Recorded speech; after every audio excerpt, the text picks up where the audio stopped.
করেছে। 16 জুলাই রংপুরে পুলিশের গুলিতে আবু সাইদ শহীদ হয়েছেন। তার মৃত্যু পুরো দুনিয়াকে নাড়া দিয়েছে। একই দিন অর্থাৎ সারা বাংলাদেশে দ্বিতীয় এবং ছাত্রদলের প্রথম চট্টগ্রাম কলেজ শাখা ছাত্রদলের সদস্য ওয়াসিম আকরাম শহীদ হয়েছেন মাগুরা জেলা ছাত্রদলের সিনিয়র যুগ্ম সাধারণ সম্পাদক মেহেদী হাসান রাব্বি। 90-এর স্বৈরাচার বিরোধী আন্দোলনে 1-11 আন্দোলনের ধারাবাহিকতা স্বৈর শাসকের বিরুদ্ধে গণতন্ত্রের ভ্যানগার্ড হিসাবে ছাত্রদল এবারও পূর্ণ শক্তি নিয়ে শেখ হাসিনার পতনের আন্দোলনে ছাত্র জনতার সাথে সামিল হয়েছিল।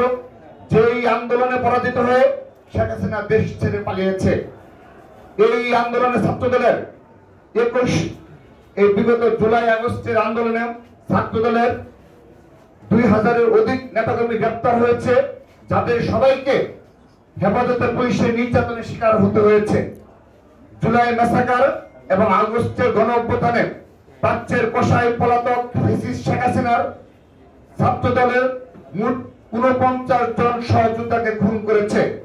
আমরা আপনাদের সামনে 49 জন বীর শহীদের নাম ও পরিচয় উত্থাপন করছি অতি দ্রুততম সময়। প্রথমেই মোহাম্মদ ওয়াসিম আকরাম, শুধু নামগুলো বলছি। মোহাম্মদ ওয়াসিম আকরাম, মোহাম্মদ মাহবুব আলম, আরিফুর রহমান রাসেল, মোহাম্মদ সবুজ মিয়া, বিপ্লব হাসান, ইমন মিয়া, মেহেদী হাসান রাব্বি, মোহাম্মদ রায়হানুল ইসলাম রাহিব। এবং আমরা অতি শীঘ্রই সারা দেশে ছাত্রদলের পক্ষ থেকে শুধুমাত্র এই 49 জন ছাত্রদলের নেতাকর্মী নয়, এই কয়েক হাজারের অধিক যে ছাত্র জনতা শহীদ হয়েছে, আমরা ছাত্রদল কেন্দ্রীয় সংসদের পক্ষ থেকে আগামী পরশু থেকে আনুষ্ঠানিকভাবে আবু সাইদ থেকে শুরু করে সারা দেশে যত শহীদ হয়েছে সর্বস্তরের ছাত্র জনতা কবর জিয়ারত সহ পরিবারের সুখ সন্তপ্ত পরিবারকে সান্ত্বনা জানানোর জন্য আমরা সারা দেশে আমাদের যাত্রা শুরু করব। আপনারা অবগত রয়েছেন এই সর্বশেষ সময়গুলোতে প্রতিটি দিন ছাত্রদল রাজপথে রয়েছে, কারণ এই আগস্ট মাস ছিল।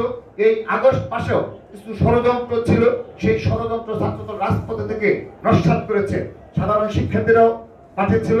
সেই জন্য ছাত্রদল আগামী পরশু থেকে আনুষ্ঠানিকভাবে আমরা আমাদের এই তালিকা প্রকাশ করলাম। আনুষ্ঠানিকভাবে আগামী পরশু থেকে ইতিমধ্যে আমরা আমাদের পরিবারের সাথে আমাদের যোগাযোগ করেছি। আমরা আনুষ্ঠানিকভাবে কবর জিয়ারত সহ অপর যে আনুষ্ঠানিকতা সেগুলো আমরা আগামী পরশু থেকে শুরু করবো। সবাইকে ধন্যবাদ।